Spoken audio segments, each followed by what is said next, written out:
কালিটো অখিল গগৈ ক'ত আছে কালিটো গোটেই অসমতে অখিল গগৈ কোনেও দেখা নাই কোনোবাই দেখিছে নেকি কিন্তু মইতো লণ্ডনৰ পৰা হলেও জুবিনৰ জন্মদিনত আহিছো কষ্ট কৰি হলো বিজেপিৰ মেম্বাৰ সকলে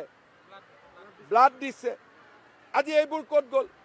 হিমন্ত বিশ্ব শৰ্মা হতে লণ্ডনৰ পৰা ঘূৰি আহিছে জুবিন গাৰ্গক লৈ ৰাজনীতি কৰিবৰ কাৰণে জুবিন গাৰ্গক ন্যায় প্ৰদান নকৰি খেদিনা ন্যায়ৰ বিষয়টো তল পেলাবৰ কাৰণে তেখেতে তেজ দিয়াৰ তেখেতে ব্লাড ডোনেশ্যনৰ নাটক কৰিছে যি মানুহে লাখ লাখ মানুহৰ তেজ হুহি খাইছে যি বিজেপি দলে লাখ লাখ মানুহৰ তেজ হুহি খাইছে তেনেকুৱা মন্ত্ৰী এমএলএ কেজন মানে ব্লাড ডোনেশ্যন দি তেজ দি কেতিয়াও জুবিন গাৰ্গৰ প্ৰকৃত স্মৰণ কৰিব নোৱাৰে তেওঁৰ প্ৰতি শুভেচ্ছা জনাব নোৱাৰে এক ইউনিট তেজ দি কেতিয়াও তেওঁ দেশপ্ৰেমিক হ'ব নোৱাৰে গতিকে হিমন্ত বিশ্ব শৰ্মাক স্পষ্টভাৱে জনাই দিছো যে জুবিন গাৰ্গক লৈ আমি ৰাজনীতি কৰা নাই